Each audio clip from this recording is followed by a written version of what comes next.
이제 명절이 연휴가 시작이 돼서 시골에 많은 분들이 이제 이동한다는 뉴스를 들었는데요. 제가 몇 년 사이에 오늘 처음으로 1시간 한 15분, 20분 걸리고 와봤어요.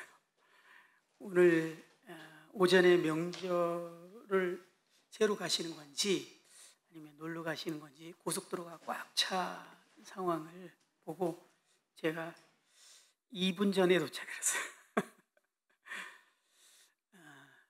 그래서 많은 분들이 이동을 하고 있다는 것을 알게 됐는데, 그래도 성도님들이 오늘 또 많이 참석을 하고 얼굴을 뵙게 돼서 감사를 드립니다.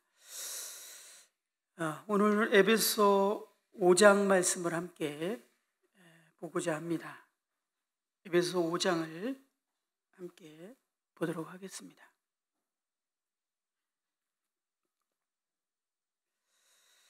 제가 그 에베소 말씀을 4장을 전하고 이제 5장은 거의 한 달이 더 훨씬 넘어서 한 열흘 정도 지난 후라서 잘 기억이 안 나실 거라 생각이 들어지는 마음도 있습니다. 에베소를 계속 교제하고 있는데요. 에베소는 3장까지는 우리의 새로운 신분에 대해서 이렇게 말씀하고 있다라고 말씀드렸습니다. 사도 바울의 서신서는 항상 전반부에 우리의 신분에 대해서 말하고 후반부에는 그 신분에 합당한 삶에 대해서 말하고 있습니다. 그래서 4장부터는 우리의 새로운 신분의 이 상태에 대해서 말씀을 기록하고 있습니다. 이 3장까지는 그리스도의 몸인 교회에 대해서 하나님의 계획을 보여주었다면 4장부터는 그 뜻을 이루기 위해 우리가 해야 될 책임에 대해서 보여주고 있는 말씀이기도 합니다. 지난번부터 이제 4장에 대해서 교제를 하고 있었는데요. 4장은 이제 그리스도의 몸된 교회가 성령으로 하나 되기를 힘써 지키는 것에 얼마나 중요한지를 이 3장까지 말씀을 했습니다. 그리스도의 몸인 교회가 세상에 그리스도를 드러내고 나타내기 위해서 유대인과 이방인이 하나 되게 하셨고, 그 하나됨 가운데 하나님의 임재가 역사할 때 놀라운 일들이 일어나며 세상의 사람들이 하나님을 알게 되고 하나님께로 돌아오는 일들이 일어나는 것에 대해서 지속적으로 말씀을 드리고 있었는데요. 4장은 성령이 하나 되게 하신 것을 지키기 위한 3가지 영역에 대해서 말씀을 드렸습니다. 첫 번째 영역은 1절부터 6절까지의 말씀이었는데, 하나됨을 지키기 위해서 그리스도인들이 가져야 할 이 성품에 대해서 말씀을 드렸습니다. 그것은 4장에 보면 2장부터 보면은 모든 겸손과 온유로 하고 오래 참음으로 사랑 가운데 서로 용납하고, 교회 가운데 서로 하나가 되기 위해서 이러한 성품이 반드시 필요한 것에 대해서 교제를 나눴습니다. 두 번째는 7절부터 16절까지의 말씀인데요. 우리가 하나 될 때 하나님의 임재가 교회 가운데 나타나고, 이 임재가 나타날 때 은사가 드러나게 되면서 은사를 통해 몸이 세워진다라는 내용을 교제했습니다. 그래서 모든 지체가 몸을 세우기 위해서 자신의 은사를 활용해야 되며, 은사는 각각 다른 성도들을 사랑으로 섬길 때 더더욱 드러나고 발휘된다라는 사실에 대해서 교제를 나눴습니다. 이를 통해서 그리스도의 몸인 교회가 그리스도의 장성한 분량까지 자라게 될 때 이제 교회는 더 효과적으로 세상에 그리스도의 어떠함을 드러낼 수 있음에 대해서 우리는 생각을 해봤습니다. 셋째 말씀은 지난번에 말씀을 드렸는데 17절부터 32절까지의 말씀을 드렸습니다.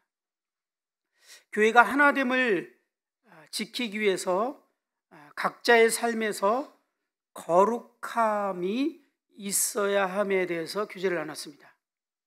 17절부터 32절 내용들을 보면 우리가 하나됨을 지키기 위해서 힘써야 될 하나의 중요한 영역을 말하고 있는데, 그것은 삶 가운데 짓는 죄의 문제였음에 대해서 말씀을 드렸습니다. 죄는 연합을 깨트립니다.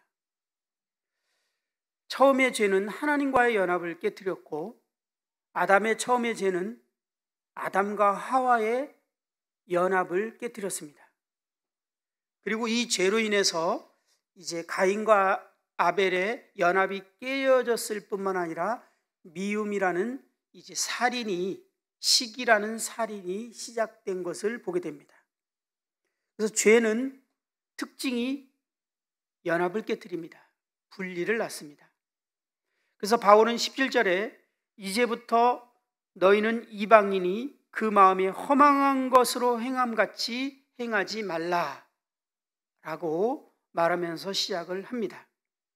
이것을 22절의 표현으로는 구습을 따르는 옛사람을 벗어버리라 라는 표현으로 바꿔서 얘기하고 있습니다.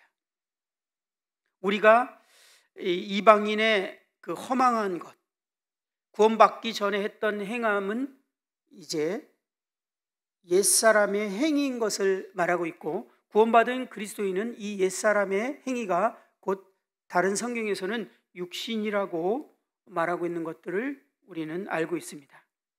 그래서 고린도전서 3장 3절에서는 교회가 하나 되지 못하는 이유가 바로 이 육신 때문이라는 것에 대해서 우리는 함께 나눠봤습니다. 그래서 하나님께서요, 이 그리스도의 몸인 교회가 그 안에 있는 생명을 세상에 드러내기 위해서 하나 되어야 하는데, 이 하나됨을 이제 막는, 하나 되지 못하게 하는 주 원인이 우리들이 갖고 있는 이 육신의 문제이기 때문에요, 이 육신을 하나님께서 다루셔서 육신으로 행하지 않고 성령으로 행하도록 우리를 훈련시킨다라는 사실에 대해서 교제를 나눴습니다. 육신의 특징은 끊임없이 하나님을 떠나려는 성향입니다. 그래서 우리로 하여금 어떤 훈련을 하냐면 끊임없이 하나님을 의지하는, 좀 이렇게 인상 깊은 표현으로 표현한다면 우리를 바보로 만드는 겁니다. 하나님 없이 스스로 똑똑하고 잘난 사람을 바보로 만들어서 하나님을 의지하지 않고선 아무것도 할 수 없는 사람이 되도록 하나님이 우리를 훈련하고 준비시킵니다. 이 훈련은 상황과 사람을 통해서 그 일을 하신다라는 것에 대해서 우리는 교제를 나눴습니다. 그래서 성숙하다는 뜻은 주님 없이는 아무것도 할 수 없는 사람이 되는 것. 미성숙하다는 것은 주님 없이도 뭔가를 잘 해내는 것. 그래서 우리가 뭔가를 잘 해내는 그 자체를 가지고 그 사람의 영성을 평가하면 큰 오산입니다. 그가 하나님을 얼마나 의지하는가, 아니면 자신을 의지하는가, 이것이 사실 육신으로 살아가는가 아니면 성령으로 행하는가의 차이인 것입니다. 이 육신으로 행하는 것으로 인해서 교회는 하나 되지 못하고 오히려 갈등과 시기와 여러 가지 문제들이 발생되는 것에 대해서 하나님은 너무나도 잘 아시기 때문에 우리를 더 이상 자아를 의지하지 않고 하나님만 의지하는 사람이 되게 하기 위해서 우리를 빚으시고, 때로는 어려운 환경 가운데, 때로는 우리가 감당하지 못하는 사람을 우리 앞에 두시고 우리를 빚으시는 것에 대해서 지난번에 말씀을 드렸습니다. 오늘은 에베소 5장 1절부터 22절을 교제하고자 합니다. 5장 1절부터는요 4장 17절부터의 내용과 완전히 대조되는 가르침을 하고 있습니다.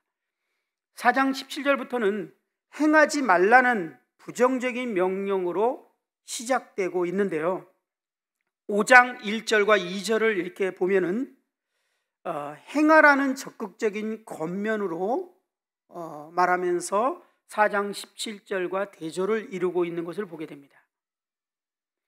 4장 17절부터는 옛사람의 삶의 방식을 버리라고 권면하고 있지만 5장 1절부터는 새로운 신분에 합당하게 행하라고 명령을 하고 있습니다. 에베소서는요, 행하라는 명령이 여러 차례 나오고 있습니다.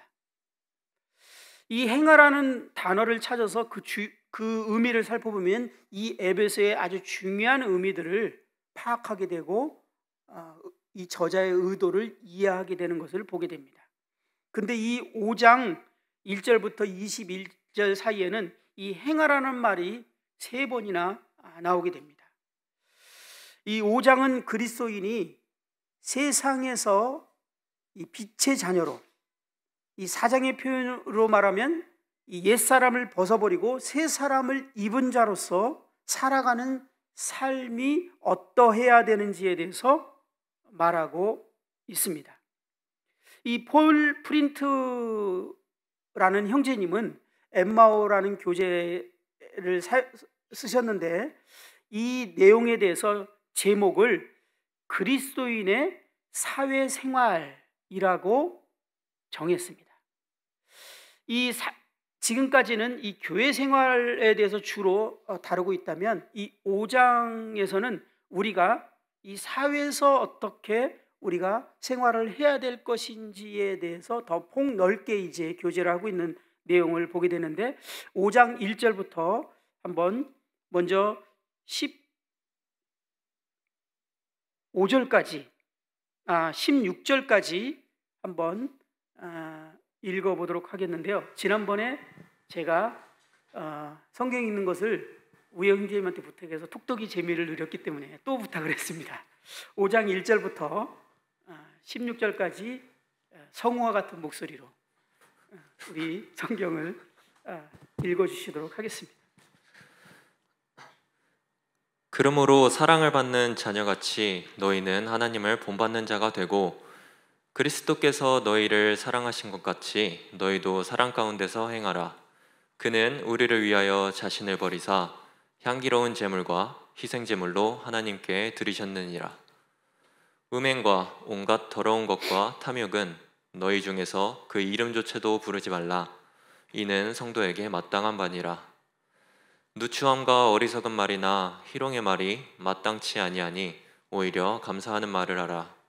너희도 정녕 이것을 알거니와 음행하는 자나 더러운 자나 탐하는 자 곧 우상숭배자는 다 그리스도와 하나님의 나라에서 기업을 얻지 못하리니 누구든지 헛된 말로 너희를 속이지 못하게 하라.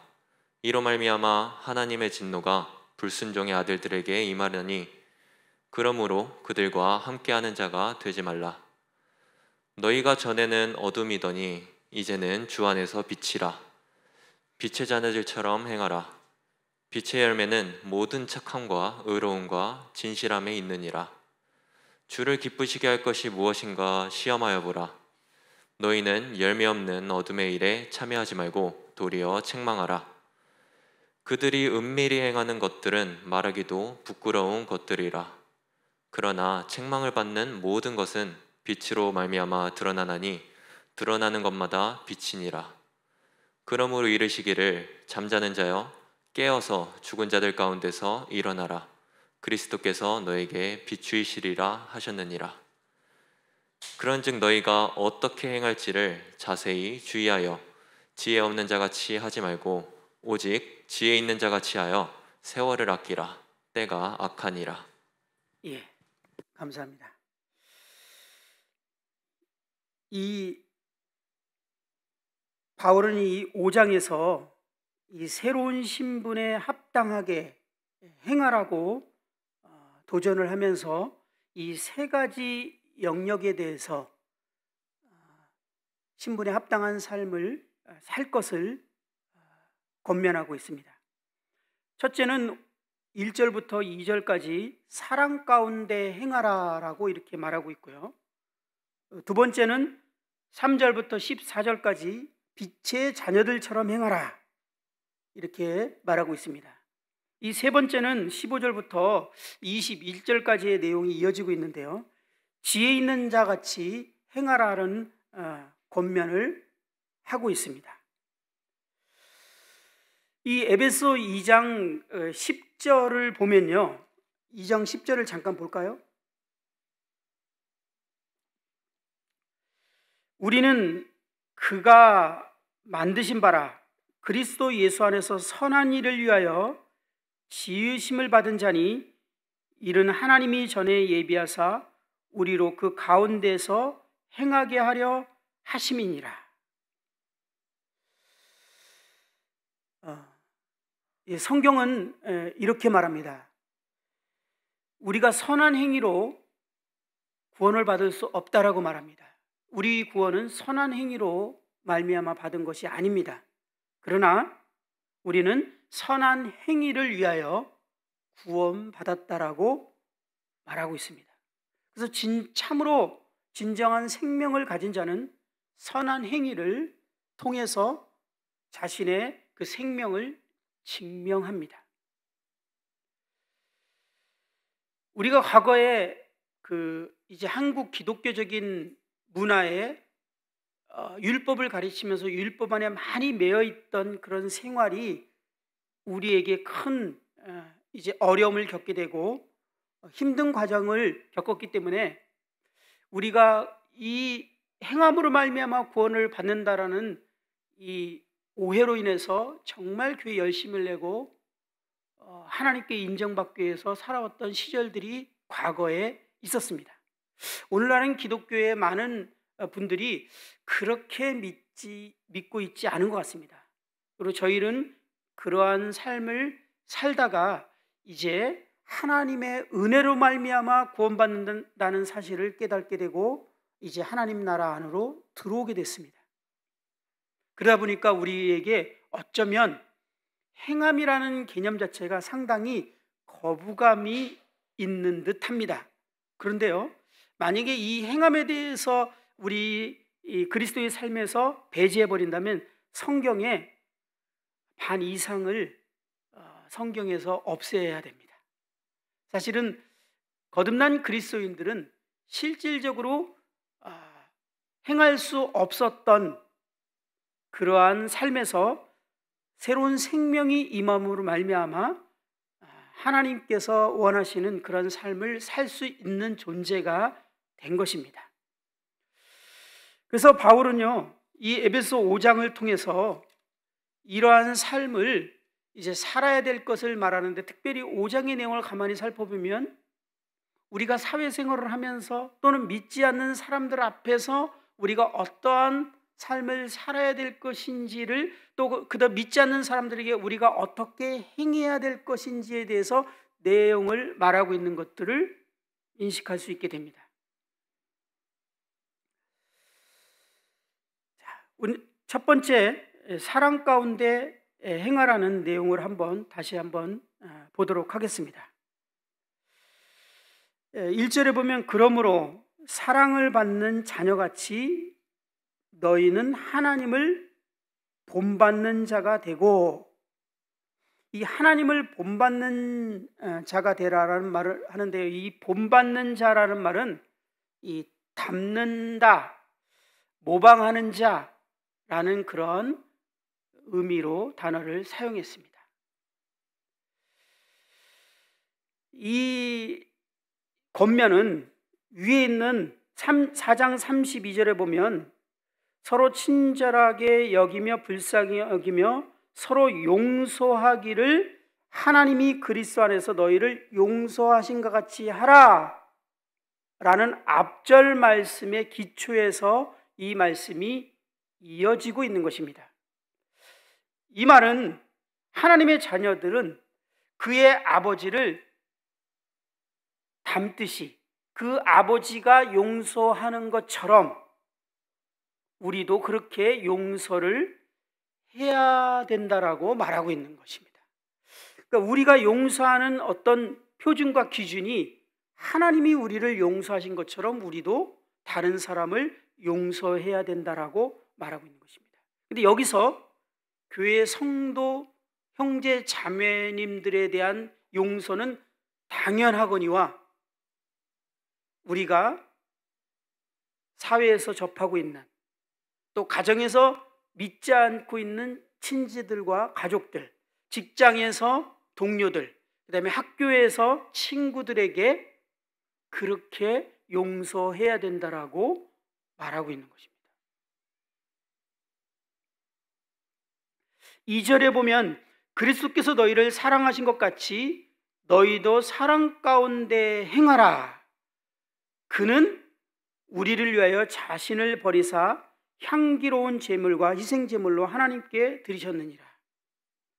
2절은 이제 용서에서 사랑으로 넘어가는데요. 골로새 말씀에도 항상 이 사랑은 온전하게 매는 띠라고 말합니다. 그리스도인들에게 요구되는 것은요, 용서에서 멈추는 것을 요구되지 않습니다.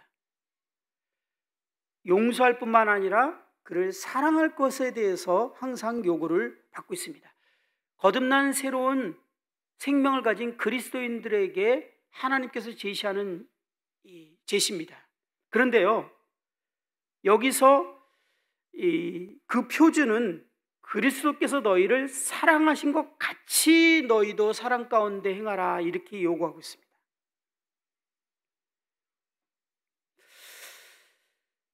이 말들에 대해서 우리는 의미를 좀 생각해 볼 필요가 있습니다. 주님께서 우리를 어떻게 용서하시고 사랑하셨습니까? 우리가 어떠할 때 주님께서 우리를 사랑하셨는지에 대해서 한번 생각해 볼 필요가 있습니다. 이것을 위해서 한번 우리가 로마서 5장 말씀을 한번 펴보도록 하겠습니다. 로마서 5장입니다.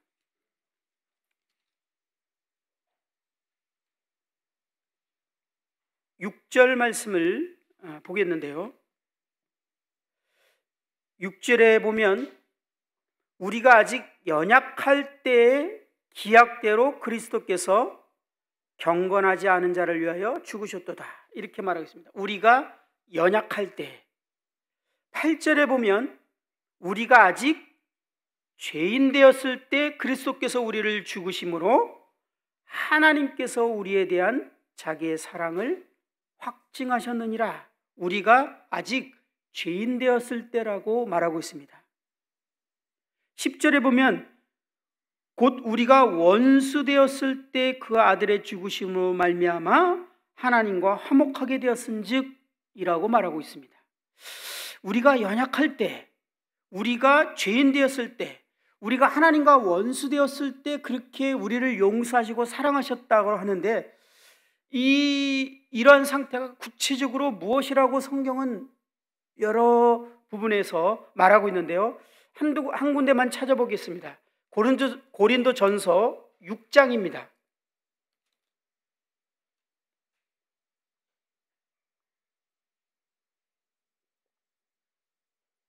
이 말씀을 읽을 때, 이 말씀을 지금 읽는 근거는 우리가 용서하고 사랑해야 될 표준을 얘기하고 있는데요. 하나님께서 우리를 용서하신 것처럼, 그리고 그리스도께서 우리를 사랑하신 것처럼 사랑을 하고 있는데, 우리의 머릿속에 우리 직장이나 우리의 친지들이나 혹시 용서해야 될 대상, 사랑해야 될 대상이 있다면 어떤 사람, 아니 사랑할 대상이 누군가를 생각하고 그들을 우리는 용서하고 사랑해야 될 것에 대해서 생각을 해볼 필요가 있음을 보게 됩니다. 9절입니다. 9절에 보면 불의한 자가 하나님 나라를 유업으로 받지 못할 줄을 알지 못하느냐. 미혹을 받지 말라.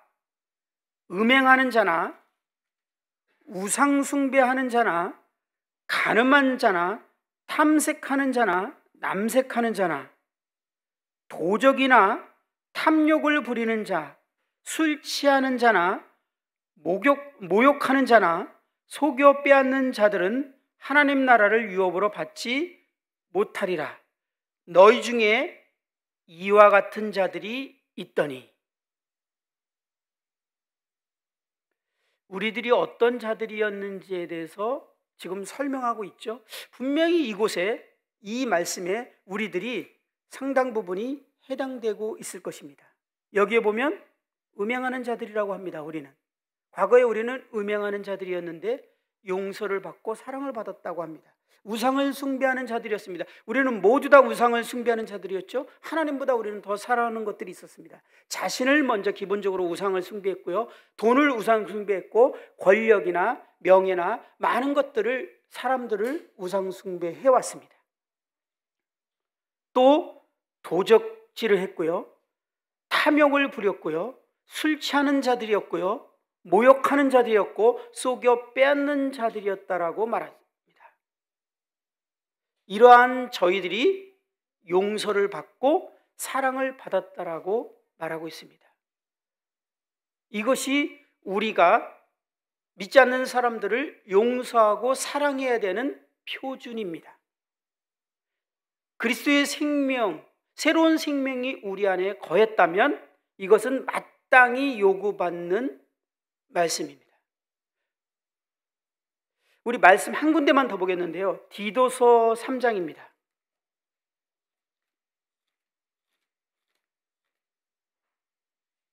디도서 3장 3절입니다.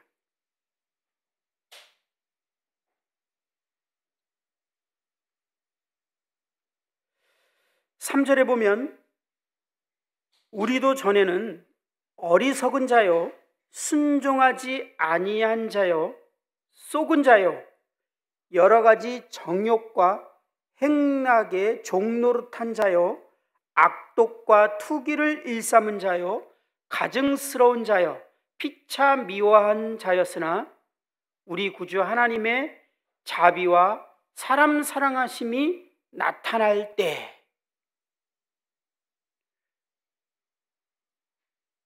우리도 전에는요 어리석은 자였대요. 순종하지 않은 자였다라고 합니다.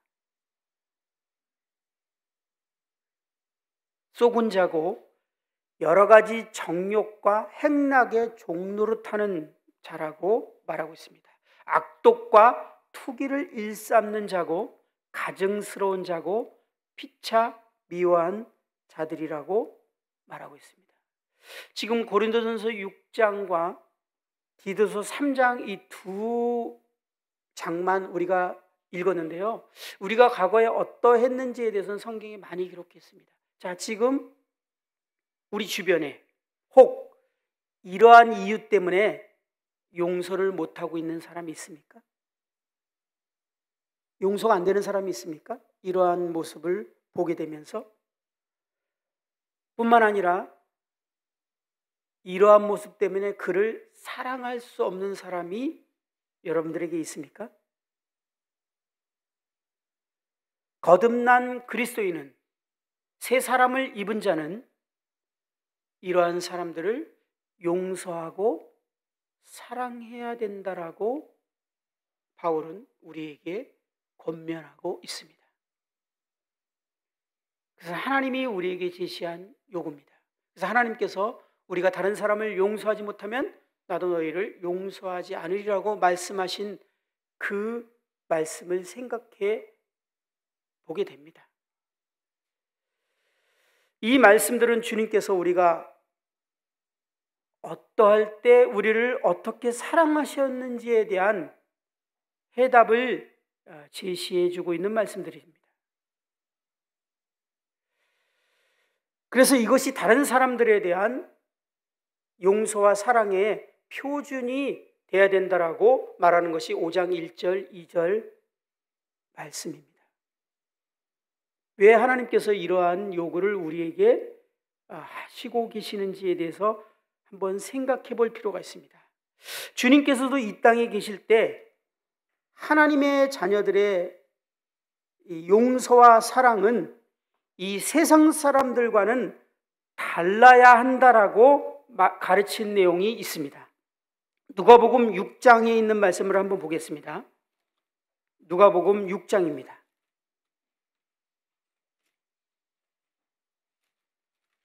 27절 말씀입니다. 누가복음 6장 27절을 보도록 하겠습니다. 그러나 너희 듣는 자에게 내가 이르노니 너희 원수를 사랑하며 너희를 미워하는 자를 선대하며 너희를 저주하는 자를 위하여 축복하며 너희를 모욕하는 자를 위하여 기도하라. 너희 입밤을 치는 자에게 젖밤도 돌려대며 내 겉옷을 빼앗는 자에게 속옷도 거절하지 말라. 내게 구하는 자에게 주며 내 것을 가져가는 자에게 다시 달라 하지 말며 남에게 대접을 받고자 하는 대로 너희도 남을 대접하라. 너희가 만일 너희를 사랑하는 자만을 사랑하면 칭찬받을 것이 무엇이냐? 죄인들도 사랑하는 자는 사랑하느니라. 너희가 만일 선대하는 자만을 선대하면 칭찬받을 것이 무엇이냐? 죄인들도 이렇게 하느니라. 너희가 받기를 바라고 사람들에게 구워주면 칭찬을 받을 것이 무엇이냐? 죄인들도 그만큼 받고자 하여 죄인들에게 구워주느니라. 오직 너희는 원수를 사랑하고 선대하며 아무것도 바라지 말고 구워주라.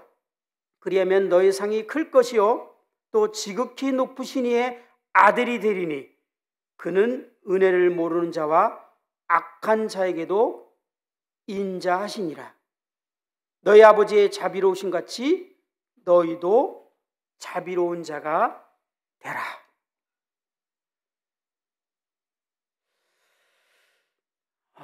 참 높은 기준입니다. 그렇죠? 엄청난 표준입니다.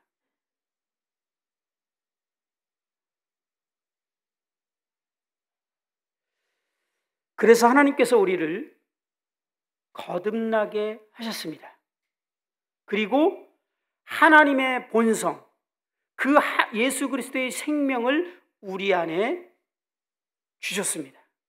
우리 안에 있는 새로운 생명은 하나님의 본성을 그대로 닮은 생명이고 하나님의 본성대로 행할 수 있는 생명입니다. 그리고 하나님께서는 우리에게 그 생명을 주시고 우리에게 그렇게 행하라고 요구하십니다.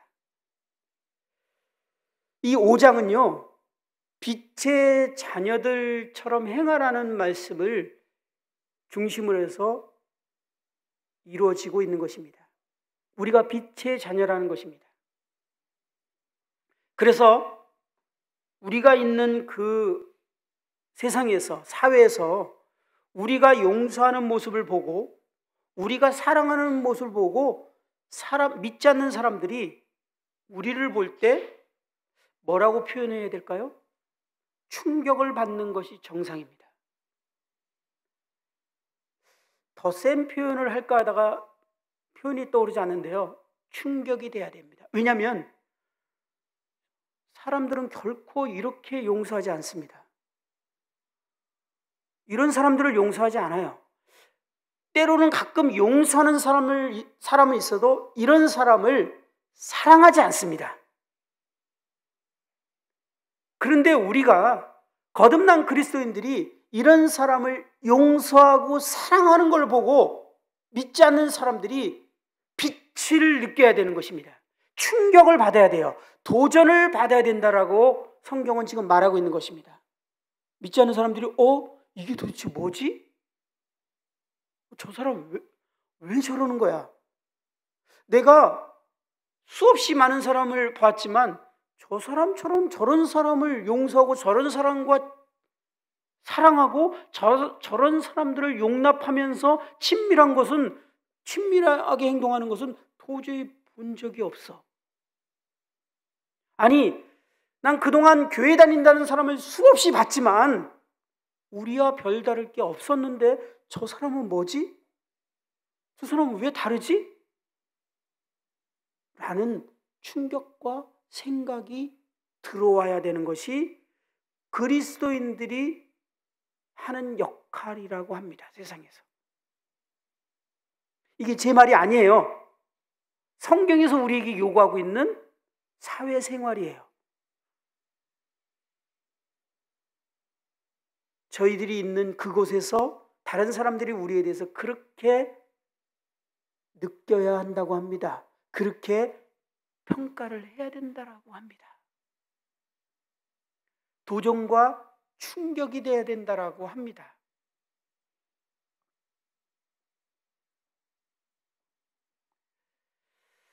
이것이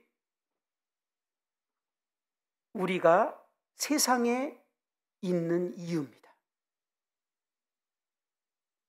그리고 이제 곧 명절에 대부분 가족들을 만나게 되는데, 믿지 않는 가족들이 저와 우리 형제자매님들에게 느끼는 감정이어야 되고 생각이어야 됩니다. 우리를 통해서 하나님을 생각할 수 있게 돼야 된다라고 성경은 도전하고 있습니다. 이것이 사랑 가운데 행하라는 말씀의 요지입니다.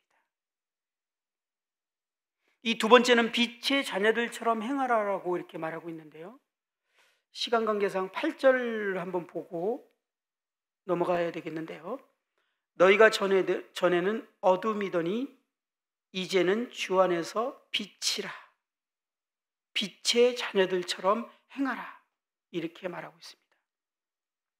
우리가 한때는요 어둠이었다라고 말합니다. 지금은 생각하면 부끄러워할 그러할 일들을 행한 자들이었습니다.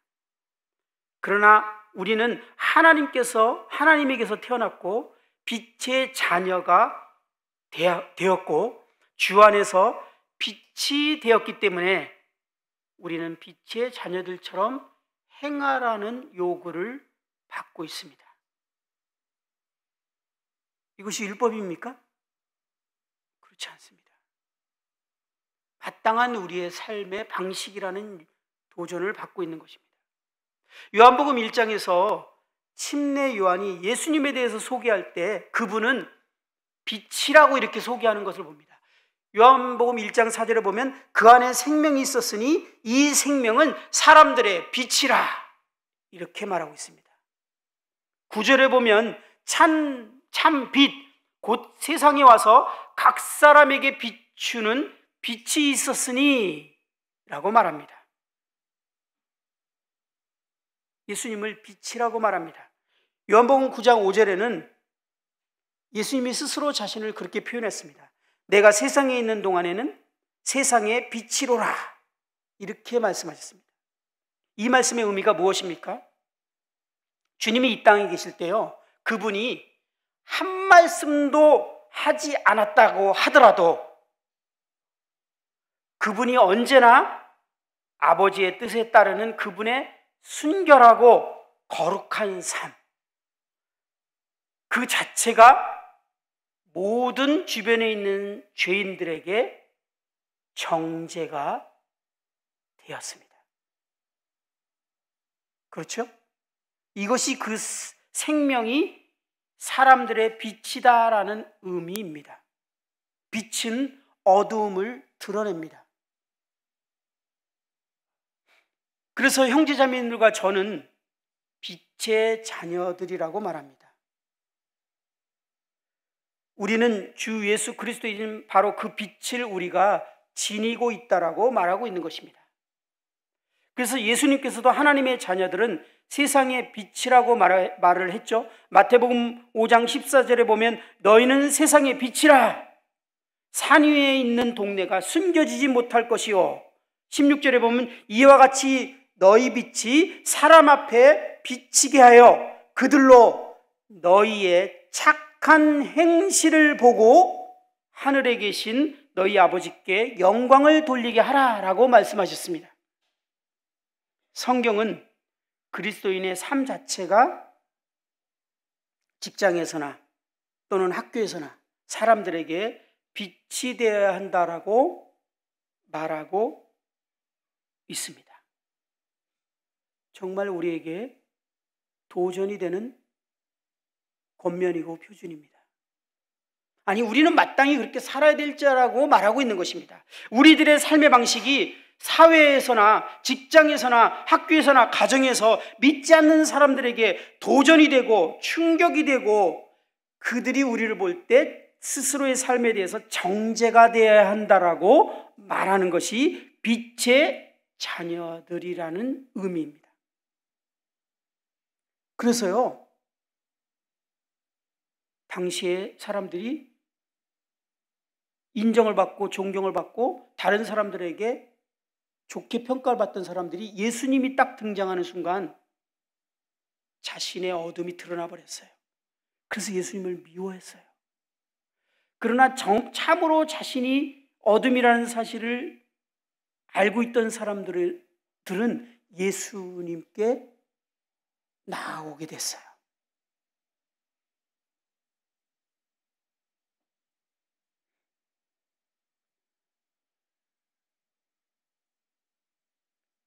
이 예수님의 삶이 우리들의 삶으로 이제 이어져야 된다라는 도전을 하고 있는 것입니다.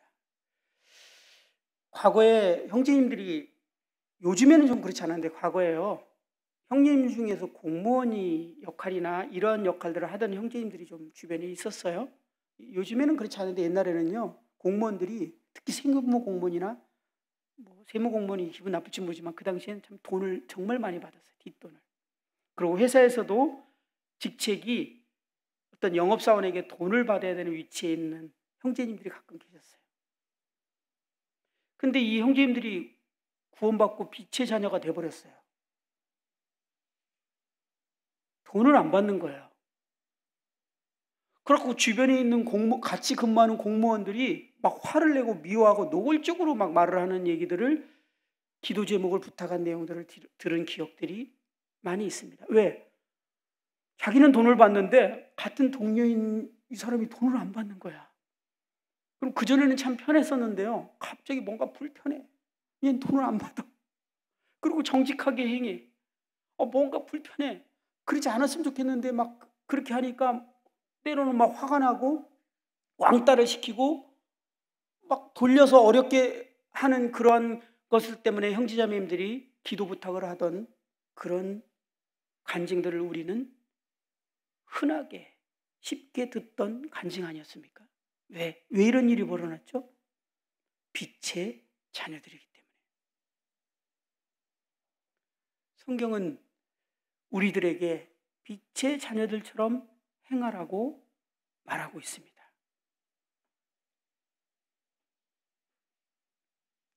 구절에 보면 빛의 열매는 모든 착함과 의로움과 진실함에 있다라고 말하고 있습니다. 빛의 열매는 모든 착함이라고 합니다. 문자적으로 말하면 이 단어는 박애, 다른 사람에 대한 친절한 배려를 의미하는 것으로 되어 있습니다. 이거는 이기심과 완전히 반대입니다. 믿지 않는 모든 사람들은 내가 먼저입니다. 이기심에 똘똘 뭉쳐 있습니다. 그러나 거듭난 그리스도인은 다른 사람을 먼저 배려하는, 그것을 요청받고 있습니다. 이것을 다른 사람들이 볼 때 무엇을 느낄 수 있을까요? 그 두 번째 빛의 열매는 의로움이라고 말합니다. 여기서 의란 단순히 바르게 행동하는 것을 말합니다. 믿지 않는 사람들이 빛의 자녀들을 보고 무엇을 느낄까요? 세 번째 빛의 열매는 진실함이라고 말합니다. 의로움이라는 단어는 다른 사람에 대한 우리의 행동과 관련되어 있는데요, 이 진실함은 우리의 내적인 성실함과 정직함과 연관되어 있습니다. 이러한 우리의 모습을 통해서 믿지 않는 사람들이 스스로 정죄를 받고 고민을 하고, 이게 무엇이지? 저 사람은 왜 저렇게 행동하지? 저 사람이 저렇게 행동하는 도대체 근거는 무엇이지? 저 사람은 왜 다른 사람과 다르지? 저들이 하는 이 행동이 왜 일반적인 사람과 다르고 교회 다닌다고 하는 사람들과도 다르고 무엇 때문에 저 사람들은 저렇게 행동하지? 라는 의문이 생기는 것이 거듭난 그리스도인들이 있는 장소라고 말하고 있습니다. 그리고 그들이 우리에게 물어와야 되거나 아니면 무릇 경건하게 살고자 하는 자에게는 핍박이 있는 것처럼 우리를 왕따시키거나 핍박을 하기 시작할 것입니다. 그러나 우리가 빛의 자녀로서 생활하지 않는다면 우리는 사회에 잘 녹아들 것입니다. 직장에 그냥 단순하게 잘 녹아들 것입니다. 이 말씀은요, 우리가 단순하게 선한 행동을 하는 것을 말하는 것이 아닙니다. 왜냐하면 세상에는 선한 사람 참 많습니다. 남들이 볼 때 저 사람 참 착하네, 저 사람 참 괜찮네, 그런 사람들 아주 많아요. 우리에게 그것을 요구하는 것이 아닙니다. 우리에게 이 하나님의 본성과 같은 그 생명력이 발휘되는 것을 요구하고 있는 것입니다. 그러면 이러한 생명력은, 이러한 열매를 어떻게 우리는 맺을 수 있는가에 대해서 생각해 보게 됩니다. 이거 우리의 스스로 노력으로 할 수 없지 않습니까? 듣기만 해도 하는 생각이 들지 않습니까? 예수님은 요한복음 15장에 예수님께서 자신의 제자들에게 열매 맺는 비결에 대해서 단순하고 분명하게 말씀하고 있지 않습니까? 요한복음 15장 말씀을 보면서 마치도록 하겠습니다. 요한복음 15장입니다.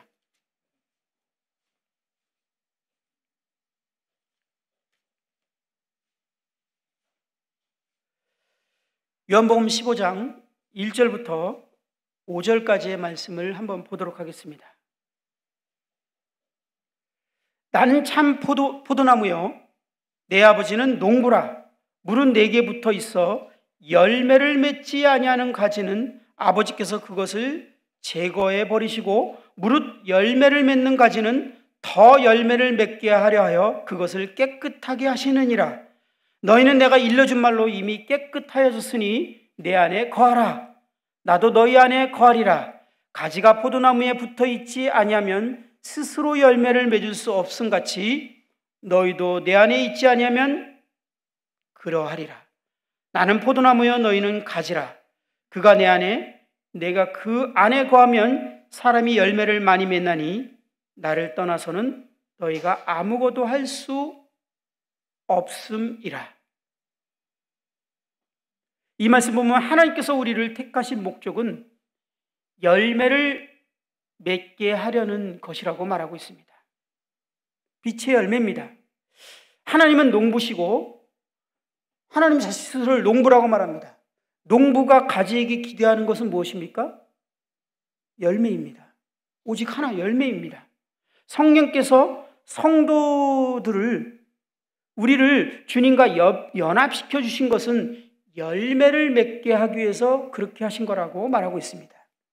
이 열매는 빛의 열매라고 표현하기도 하고 갈라디아 2장 22절에서는 성령의 열매라고 말하기도 합니다. 그러면 열매를 맺는 방법을 무엇이라고 말하고 있습니까? 4절과 5절에 보면, 4절에 보면 주 안에 거하라라고 말하고 있습니다. 이 열매를 맺는 방법은 주 안에 거하는 것이라고 말하고 있는 것입니다. 이 말은 신분에 관한 말씀이 아닙니다. 만약 신분에 관한 내용이라면 이 제거해버린다라는 말씀이 구원을 취소하는 것이 되기 때문에 그렇습니다. 이 말씀은 상태에 관한 말씀입니다. 즉 우리가 주님과 교제 가운데 살아가는 것을 말하고 있는 것입니다.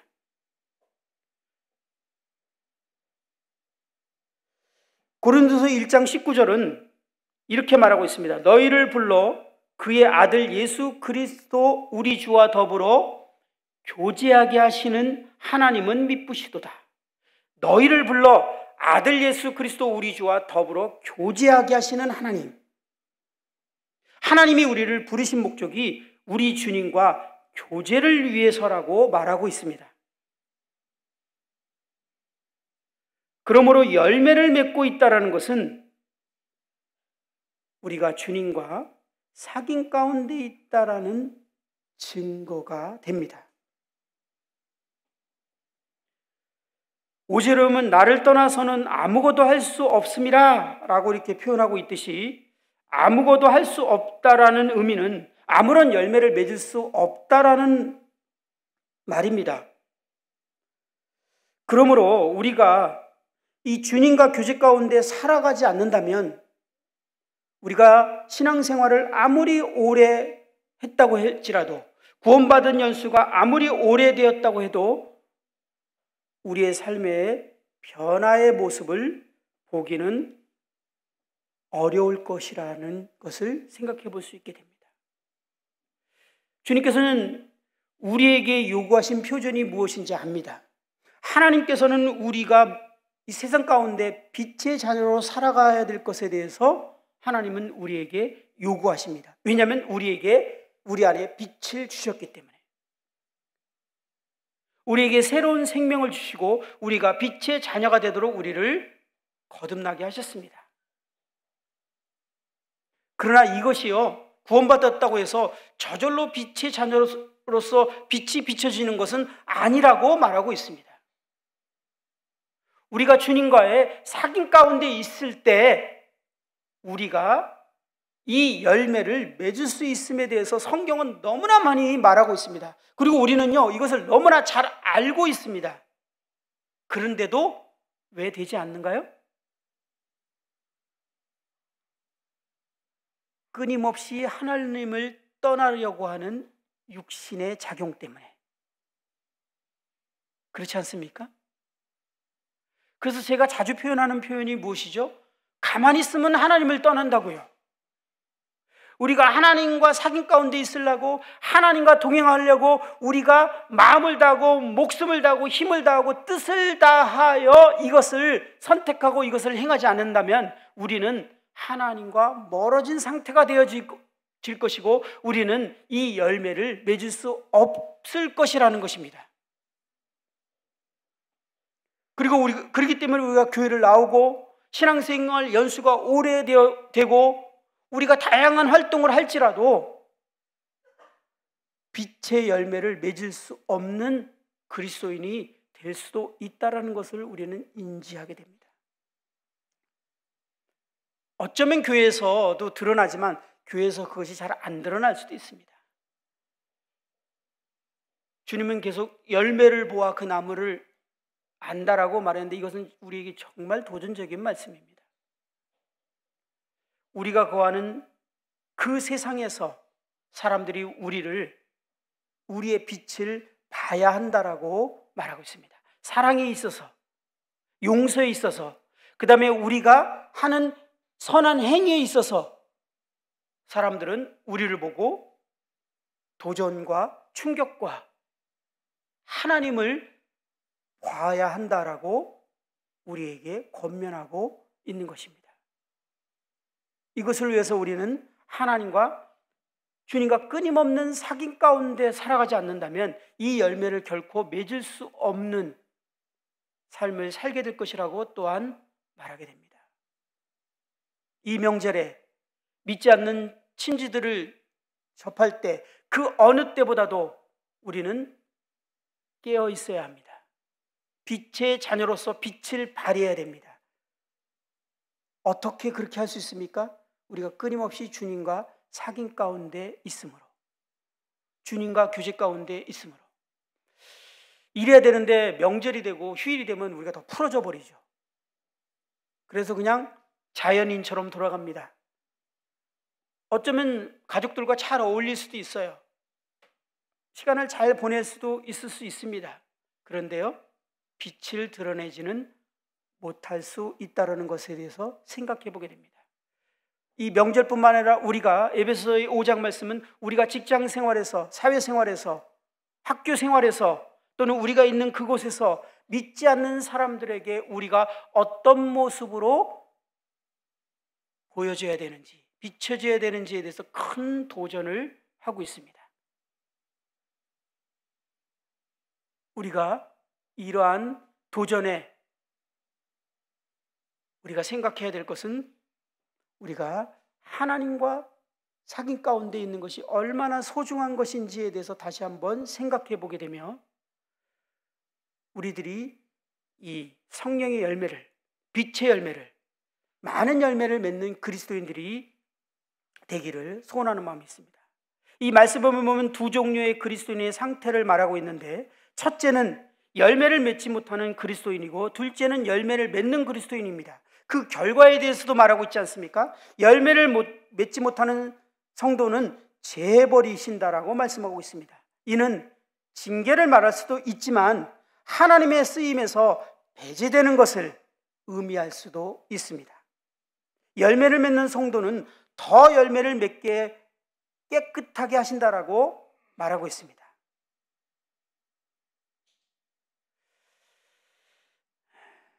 그리스도인은 빛의 자녀들입니다. 그러므로 빛의 열매를 비추어야 합니다. 그러면 거기에 어긋난 모든 것들이, 어두움들이 드러날 것입니다.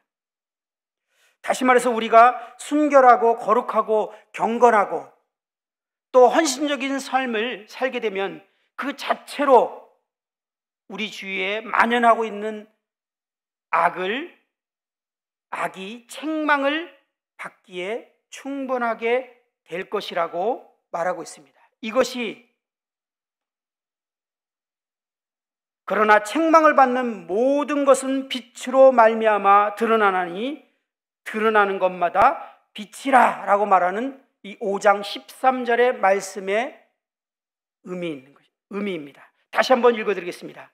5장 13절은 그러나 책망받을 모든 것은 빛으로 말미암아 드러나나니 드러나는 것마다 빛이라. 하나님께서는 우리에게 빛이 되기를 원하십니다. 한번 기도하고 마치도록 하겠습니다.